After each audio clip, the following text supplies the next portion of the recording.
여러분, 저희 모두는 하나님의 구원을 받은 거룩한 백성임을 믿습니다.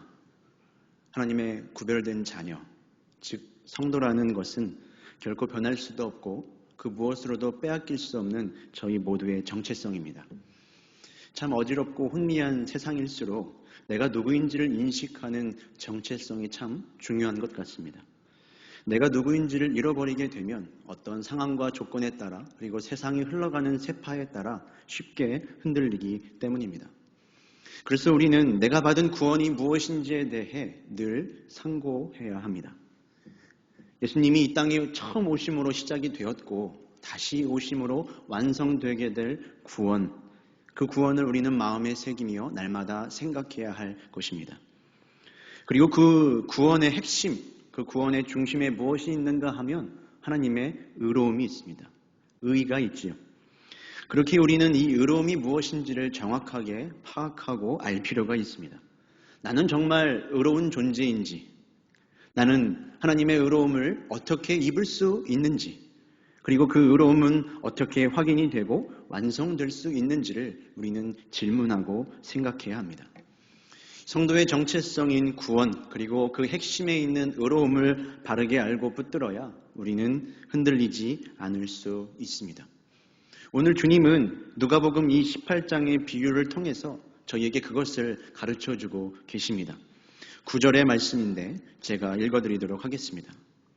또 자기를 의롭다고 믿고 다른 사람을 멸시하는 자들에게 이 비유로 말씀하시되, 주님은 지금 자기 스스로를 의롭다고 믿으며 다른 사람을 멸시하고 업신여기는 사람을 향해 비유로 이야기하고 계십니다. 이 말씀을 통해서 진정한 의로움이 무엇인지를 우리에게 가르쳐주고 계시는 거죠. 저는 이 한 절, 이 9절에도 많은 의미가 담겨 있다고 생각을 해요. 여러분 한번 생각을 해보시면 자기를 스스로 의롭다고 믿는 사람은 쉽게 다른 사람을 멸시하고 업신여기는 것을 볼 수 있습니다. 누구나 자신의 의가 있지요. 내가 옳다라고 생각하는 나만의 의가 다 있습니다. 자신의 의가 강한 사람들, 특별히 자신의 의가 강한 사람들은 다른 사람을 자신보다 낮게, 조금 못하게 여기는 것이 많이 있습니다. 왜냐하면 이런 사람들의 생각은 그렇습니다. 다른 사람을 나보다 낮게 여기고 조금 못하게 여김으로 인하여서 내가 반대로 높아지고 의로워진다고 생각을 하기 때문이에요. 그렇죠. 그런데 이것이 신앙생활을 하고 있는 우리의 모습에서도 쉽게 발견될 때가 참 많습니다. 우리의 마음과 우리의 신앙과 우리의 믿음을 하나님 앞에서 단독자로서 확인하고 평가를 하는 것이 아니라, 주님, 제가 저 사람보다는 낫지 않습니까? 라는 질문을 한다는 거죠. 주님, 제가 저 사람보다는 기도를 더 많이 하지 않나요? 주님, 제가 저 사람보다는 더 많은 봉사와 섬김을 하지 않습니까? 라는 생각에서 하나님 앞에서가 아니라 사람들과의 비교 안에서 나의 의로움을 찾으라고 한다는 겁니다. 하지만 참 얄팍한 의로움이죠. 여러분, 우리의 의로움은 누군가와의 비교 우위에서 비롯하는 것이 아닙니다. 진정한 의로움은 그것이 아니죠. 오늘 주님은 우리에게 그것을 가르쳐 주시기 위해 비유로 말씀하시며 두 사람을 비교하고 계십니다. 우리 10절의 말씀인데 한번 같이 읽어보도록 하겠습니다. 두 사람이 기도하러 성전에 올라가니 하나는 바리새인이요 하나는 세리라. 바리새인과 세리를 말씀하시네요. 그런데 특별히 이들을 말씀하시며 기도하는 모습을 주님께서 살펴보십니다. 우리는 이 바리새인과 세리라는 말을 통해서도 상상이 되죠. 분명히 매우 극명하게 대비가 될 것이 확실한 이 바리새인과 세리의 기도입니다. 근데 그동안 우리는 이 기도하고 있는 모습 때문에 많은 경우 이 본문을 기도와 관련된 말씀으로 읽었습니다. 그러나 주님이 오늘 이 9절 서도에서 밝히셨듯이 이 비유는 기도에 대한 말씀이 결코 아니죠. 의롭다 하심에 대한 이야기입니다. 진정한 의로움이 무엇인지, 그리고 하나님 나라에 들어가는 의로움은 어떤 것인지에 대해서 우리에게 가르쳐주고 계시는 거죠. 자, 그런데 그럼 왜 의로움에 대해서 이야기를 하시며 주님은 지금 두 사람의 기도를 언급하고 계실까요? 여러분, 한 사람의 기도에는 그 사람이 믿는 바가 고스란히 담겨져 있기 마련입니다. 우리가 하나님 앞에 드리는 그 기도의 내용, 그리고 우리가 하나님 앞에 서는 그 기도의 자세, 그리고 우리가 기도한 후에 우리의 삶 가운데 변화된 모습, 행동, 순종을 보면 그 기도하는 모든 것들에 기도자의 신앙과 믿음이 다 담겨 있음을 볼 수 있습니다. 그 사람의 기도를 보면 그가 하나님을 어떻게 생각하는지 그의 신론이 담겨져 있죠. 그 사람의 기도를 보면 그가 다른 사람들을 향해 어떤 마음을 품고 있는지 알 수 있습니다. 늘 자신만을 위해 기도하는 사람이 다른 사람을 향해 어떤 마음을 품고 있는지는 자명하겠죠. 반대로 늘 다른 사람을 위해 중보하는 사람의 그 기도의 내용을 보면 그 사람이 다른 사람을 위해 어떤 마음을 품고 있는지 우리는 확인할 수 있다는 겁니다. 그 사람의 기도를 보면 하나님 앞에 자신을 어떤 존재로 고백하고 있는지 그의 인간론을 우리는 발견할 수 있습니다. 이렇게 기도를 살펴보면 다 알 수 있다는 거죠. 그래서 오늘 주님은 의로움을 이야기하시며 바리새인과 세리의 기도를 비교하시는 겁니다. 여러분, 오늘 이 시간 여러분들의 기도를 한번 떠올려 보시기를 바랍니다. 여러분, 우리의 기도는 그 기도에 담긴 우리의 신앙, 우리의 마음, 우리의 믿음은 어떠했습니까? 여러분의 기도에서 정말로 하나님께서 하늘의 아버지가 되셨습니까? 아버지의 뜻이 하늘에서와 같이 이 땅 가운데에서도 이루어질 것을 확실히 믿으며 기도하시고 계셨습니까? 또한 우리의 죄를 용서하시며 시험에 빠지지 않게 하시는 그 하나님의 긍휼하심과 자비하심을 신뢰하셨습니까? 또한 어려운 일이 있을 때 가장 먼저 하나님 앞에 엎드리셨나요?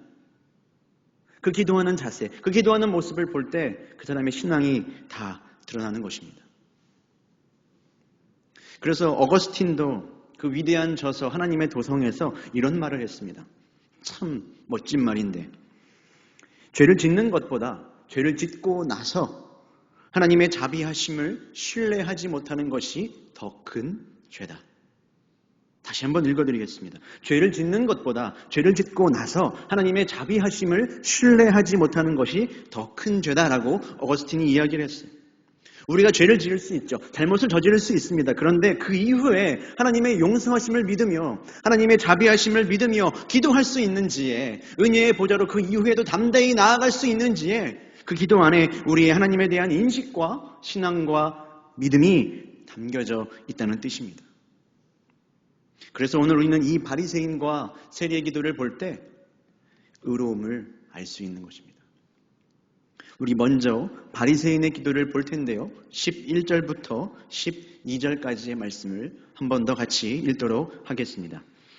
바리새인은 서서 따로 기도하여 이르되, 하나님이여, 나는 다른 사람들 곧 토색, 불의, 간음을 하는 자들과 같지 아니하고 이 세리와도 같지 아니함을 감사하나이다. 나는 일해에 2번씩 금식하고 또 소득의 11조를 드리나이다 하고. 아멘. 바리새인은 이 11절의 기도를 먼저 보시면 다른 사람과 자신을 비교하고 있습니다. 나는 다른 사람들, 곧 토색과 불의와 간음을 저지르는 저 사람들과는 다르다고, 나는 그들이 한 행위를 하지 않았다고 이야기를 하고 있습니다.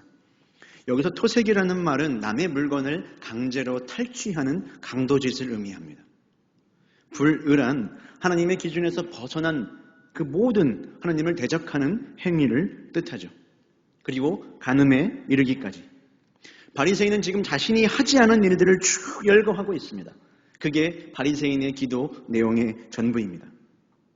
그리고 이어지는 12절의 기도에서는 이렇게 달라집니다. 나는 일해에 2번씩 금식을 합니다. 나는 소득의 11조를 드립니다. 이번에는 내가 하나님을 위해 지금 하고 있는 것들을 이야기하고 있습니다. 결국 무엇이겠습니까? 지금 바리새인은 내가 하나님을 위해 하는 것과 내가 하나님을 위해 하지 않는 것들을 통해 자신이 의로워진다고 믿고 생각하는 것입니다. 그런 신앙생활을 하고 있는 것이죠. 반면 우리 세리의 기도는 어떠했을까요? 우리 13절 말씀도 한 번 더 같이 읽어보겠습니다. 세리는 멀리 서서 감히 눈을 들어 하나님을 쳐다보지도 못하고 다만 가슴을 치며 이르되, 하나님이여, 불쌍히 여기소서, 나는 죄인이로소이다 하였느니라. 세리는 지금 성전 가까이 가지도 못하고 멀리 서서 기도하고 있습니다. 감히 눈을 들지도 못하죠. 가슴만 치고 있습니다. 그러면서 기도를 해요. 어쩌면 저 앞에서 지금 바리새인이 하는 기도를 듣고서 더 절망했을지도 모를 것 같아요. 나는 저 바리새인에 비하면 기도할 자격도 없는 존재인 것 같다. 그럼에도 불구하고 기도하지 않을 수 없어서 이 세리는 나왔습니다. 다만 가슴을 치며 하나님께 불쌍히 여겨달라고. 나는 하나님의 은혜와 긍휼함이 너무나 필요한 주인이라고 이야기합니다. 여러분, 이렇듯 언뜻 보아도 극명하게 대비가 되죠. 극명하게 대비가 되는 바리새인과 세리의 기도입니다. 여기서 우리는 많은 이야기들을 할 수 있으나 이 두 기도의 가장 결정적인 차이가 한 가지 있습니다. 그것은 바로 이 두 기도에는 주어가 다르다는 것입니다. 먼저 바리새인의 기도를 보면 그 기도의 주어는 다 나는입니다. 나는 다른 사람들과 같지 않고, 나는 일회에 2번씩 금식을 했고, 나는 11절을 드렸습니다. 내가 어떤 일을 했고 내가 어떤 일을 하지 않고 지켰음을 드러내는 것에 불과합니다. 나는, 여러분, 이것이 바리새인의 기도였고 신앙의 중심이었습니다. 여러분, 오히려 이것은 기도라고 말할 수 없을 것 같기도 해요. 나의 업적을 제시하고 드러내는 것에 불과합니다. 그 안에 하나님은 계시지가 않죠. 그에 반해 세리의 기도는 어떻습니까? 그 주어는 하나님입니다. 하나님이여, 나를 불쌍히 여기소서. 혹시 나를 불쌍히 여기시면 내가 은혜를 누리지 않을까? 그것이 바로 세리의 기도였고 그의 신앙의 중심이었습니다. 여기서 우리가 알 수 있는 사실은 우리의 의로움은 나는에서 비롯하는 것이 아니라 하나님에게서 온다는 것입니다. 여러분, 결코 우리는 나에게서 어떠한 의로움도 찾을 수 없습니다. 하나님이 우리를 의롭다 하시는 유일한 주체인 줄로 믿습니다.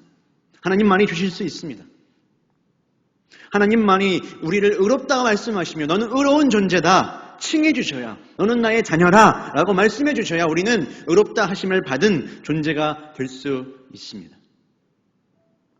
오늘 이 바리새인과 같이 나의 공로와 행위와 나의 무엇이 아니라 온전한 하나님의 은혜의 선언으로만 얻을 수 있고 회복할 수 있는 것이 우리의 의로움이며 하나님과의 관계임을 여러분 믿으시기를 바랍니다. 그래서 하나님으로부터 의롭다 하심을 받았다라고 하여 이것을 칭의라고 말하고, 하나님의 의로움이 나에게 입혀졌다, 전가되었다 하여 전가된 의로움이라 말하는 것입니다. 그리고 이것은 절대적인 은혜의 사건입니다. 여기에 대해서는 우리의 어떠한 자랑과 애씀과 노력을 보탤 필요가 있을까요? 없을까요? 없습니다. 반대로 우리의 실패와 반복되는 죄악과 절망도 하나님의 의롭다 하시는 은혜를 막고 취소할 수 있을까요? 없을까요? 없습니다. 무엇도 우리를 그 사랑과 그 은혜에서 끊을 수 없습니다. 의로운 왕이신 그 하나님께서 거지와 같은 우리를 불러주시고 자녀 삼아주시는 그 선언 앞에 누구도 취소할 수 없는 새로운 의가 우리에게 입혀지는 것이죠. 이것이 우리의 불변하는 정체성입니다. 그리고 이것을 가능하게 하기 위하여 하나님께서 택하신 그 놀라운 방법이 무엇입니까? 로마서 4장 25절에 이런 말씀이 나오죠. 예수는 우리가 범죄한 것 때문에 내줌이 되고 우리를 의롭다 하시기 위하여 살아나셨느니라. 바로 예수 그리스도의 십자가와 부활로 인한 의로움입니다. 여러분, 그래서 우리는 이 십자가 외에는 자랑할 것이 아무것도 없는 존재입니다. 그 앞에 나를 내세우고 나의 자존심을 부리고 바리새인과 같이 다른 사람과 비교하며 내가 조금 더 하나님 앞에 뭔가 일을 했다고 우쭐할 일이 하나도 없죠. 그래서 여러분, 우리의 모든 이 신앙의 모양과 토대는 이 하나님의 의롭다 해주신 은혜 위에 세워져야 합니다. 이게 정말로 중요합니다. 우리의 모든 신앙의 행위, 모든 신앙의 모양들이 이 의롭다 해주신 은혜 위에 세워져야 합니다. 모든 것이 다 여기 위에 있어야 된다는 거예요. 한번 감사를 생각해 보겠습니다. 감사. 여러분, 신앙인의 감사. 여러분 어떤 것들에 감사하시나요? 우리가 신앙인이라고 말하지만 우리도 하나님 나에게 허락하신 것, 나에게 주신 것에만 감사함에 그칠 때가 참 많습니다. 그런데 하나님을 믿지 않는 사람들도 그런 감사는 합니다. 오늘 이 바리새인의 기도를 봐도 그렇죠. 바리새인도 감사하다고 말하고 있습니다. 다른 사람과 비교하며. 비교해서 오는 내가 조금 더 뭔가 가진 것에 대한 감사를 하죠. 그런데 여러분 그런 감사로 저 길가의 장미꽃에 감사할 수 있겠습니까? 나의 기도에 응답하신 것엔 감사할 수 있지만 응답하신 기도에 감사가 할 수 없죠. 나를 의롭다고 하신 구원해 주신 은혜 그 위에 우리는 모든 것에 감사할 수 있는 겁니다. 우리의 감사의 고백도 그 위에 있어야 되는 거예요. 우리의 사역, 우리가 하나님 앞에 봉사하는 것, 섬기는 것 다 마찬가지입니다. 하나님의 의롭다 해주신 아들까지 내어주신 그 사랑과 은혜 위에 세워져야 하는 거예요. 우리가 지난주에 수서교회 21년 사역지원서를 받았죠. 성도들이 하나님을 위해, 교회를 위해 섬기는 모습은 늘 귀합니다. 그러나 여러분 그 모든 섬김도 하나님의 은혜와 긍휼, 그 의롭다 하신 은혜의 감격 위에 세워져 있어야 합니다. 나를 의롭다 하신 은혜 위에 섬김과 이웃 사랑이 세워져야 합니다. 그렇지 않으면 언젠가는 삐그덕하게 됩니다. 그래서 지난주 내내 새벽 예배의 본문이었던 로마서, 그 로마서의 바울도 전반부에서는 내내 칭의에 대해서만 이야기합니다. 나를 의롭다 하신 하나님, 그리고 후반부에 이르러서야 삶과 윤리와 순종에 대해서 이야기하는 거죠. 이 전반부가 없이는 후반부가 설명될 수가 없는 겁니다. 전반부 위에, 전반부 후에 이 모든 삶이 세워지는 것이죠. 오늘 그런 측면에서 바리새인의 기도와 신앙에 문제가 있는 겁니다. 여러분 이 바리새인처럼 토색하지 않고 불의하지 않고 간음하지 않는 이 모습, 율법을 지키는 그 모습 자체에 문제가 있지 않습니다. 바리새인과 같이 율법 지키는 모습, 그 행동, 우리에게도 그 깨끗함이 믿는 우리에게도 필요합니다. 다만 그의 행동과 그의 순종이라고 하는 모습이 하나님의 은혜의 복음 위에 세워지지 않았다는 사실이 문제인 겁니다. 그가 하나님의 명령을 지키려고 하는 그 동기가 그 의롭다 하신 은혜 위에 세워지지 않았다는 사실이 바리새인의 큰 문제였던 것이죠. 결국 뭐가 잘못된 걸까요? 순서가 잘못된 겁니다. 바리새인은 자신의 행위로, 자신의 공로로 은혜와 자비를 구했으나 우리는 반대죠.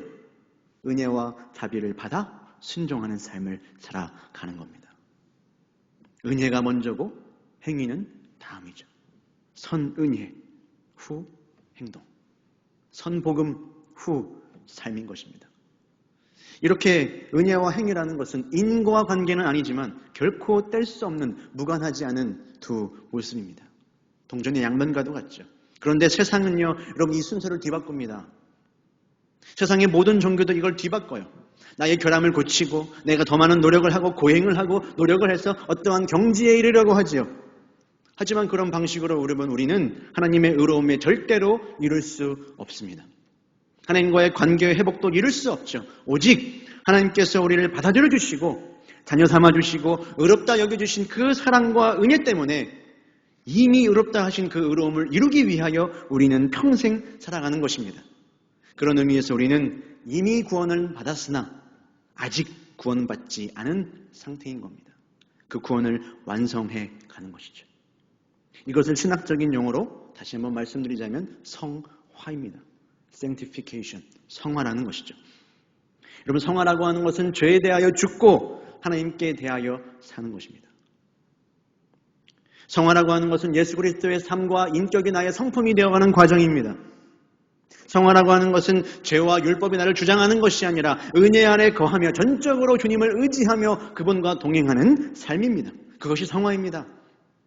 이전에는 죄에 매여 살았다면 이제는 성령에 매여 권능을 받아 힘입어 살아가는 삶이 성화입니다. 그런 의미에서 오늘 말씀의 이 바리새인은요, 여러분 시작도 아직 하지 못했습니다. 수많은 종교의 행위들은 쌓았으나 하나님의 의롭다 하시는 은혜를 아직 경험하지 못했기 때문이죠. 그의 신앙은 아직 첫걸음도 떼지 못한 겁니다. 반면 오늘 말씀에 나오는 세리는 이제 뭘까요? 시작입니다. 마지막 14절의 말씀을 보면 세리는 자격 없는 자를 의롭다 해주시는 그 은혜를 경험하거든요. 우리 14절 말씀을 같이 읽어보도록 하겠습니다. 내가 너희에게 이르노니 이에 저 바리새인이 아니고 이 사람이 의롭다 하심을 받고 그의 집으로 내려갔느니라. 무릇 자기를 높이는 자는 낮아지고 자기를 낮추는 자는 높아지리라 하시니라. 아멘. 예수님께서 말씀하십니다. 저 바리새인이 아니라 이 사람이 의롭다 하심을 받았다. 이 사람이 누구입니까? 세리죠. 그런데 여러분, 흥미로운 것은 주님이 지금 바리새인은 그대로 바리새인이라고 부르시는데 이상하게 주님은 세리라고 부르지 않으시고 이 사람이다 라고 하십니다. 이제는 더 이상 토색과 불의의 상징과도 같은 세리가 아니라 의롭다 하심을 받은 하나님의 사람인 것입니다. 그리고 한글로는 다 알 수 없지만 영어 성경을 보면 하나님 앞에서 before God, the sight of God, 하나님의 눈 앞에서 그가 의롭다 하심을 받았다라고 적혀 있습니다. 우리의 의로움이 어디서 오고 있는지를 분명히 가르쳐주고 있는 것이죠. 그리고 이어지는 말씀을 보면 이제 이 사람은 의롭다 하심을 받고 어디로 가게 됩니까? 그의 집으로 내려갑니다. 기도를 마치고 성전에서 내려가 그의 집으로 갑니다. 그의 삶으로 갑니다. 그의 일터로 갑니다. 그의 일상으로 나아갑니다. 이제부터가 중요한 거죠. 의롭다 하심을 받은 이 사람이 집에 돌아가 자신의 삶과 행동에 어떠한 변화가 있었는지, 그동안 자신이 민족과 이웃과 가족과 하나님 앞에 저지른 불의를 어떻게 해결할 것인지 그 모습을 통해 그럼 그가 정말로 의롭다 하심을 받은 사람인지가 증명되는 것입니다. 여러분, 우리도 지금 이렇게 하나님 앞에 나와 예배를 드리고 기도를 하며 은혜를 누리고 참 의롭다 해주시는 그 크신 사랑을 입지만 거기서 끝나서는 안 되는 것입니다. 집으로 내려가 여러분의 삶의 현장 가운데에서 그 변화된 모습이 나타나야 합니다. 의롭다 하심을 받은 그 성도의 정체성은 하나님 앞에서 선언되는 것이고 사람들 앞에서 증명됩니다. 그래서 오늘 말씀 이후 바로 다음 장인 19장에 우리가 잘 알고 있는 또 하나의 세리가 나온다는 것은 여러분, 저는 결코 우연이 아니라고 생각합니다. 그 유명한 세리, 그 세리장 부자이자 바로 삭개오입니다. 똑같은 세리였던 이 삭개오, 예수님이 자신의 마을을 지나가신다는 소식을 듣습니다. 예수님을 너무나 보고 싶었죠. 그러나 그는 키가 작았습니다. 그래서 사람이 많아 볼 수 없어 돌무화과 나무 위로 올라갑니다.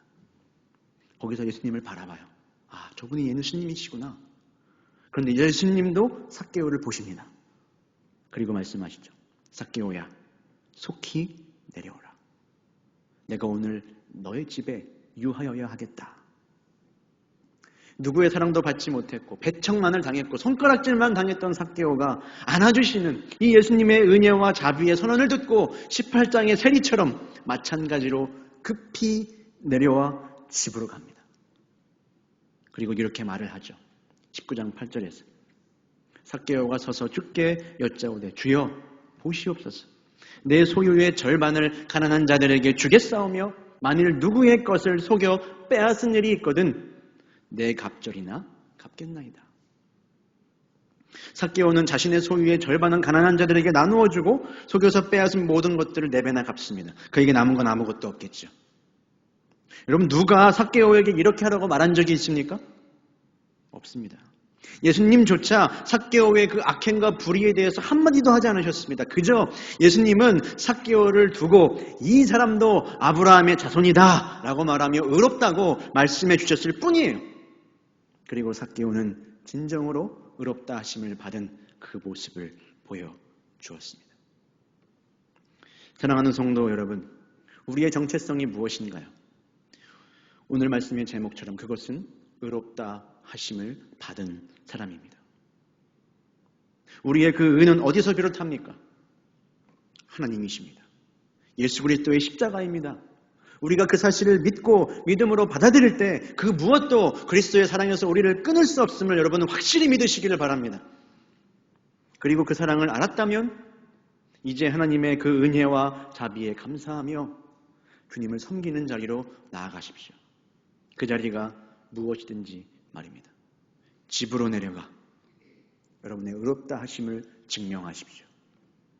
그때에 자기를 높이는 자는 낮추시지만 자기를 주님 앞에 낮추는 자를 존귀하게 하시는 그 은혜를 경험하게 되실 줄로 믿습니다. 우리 함께 기도하겠습니다.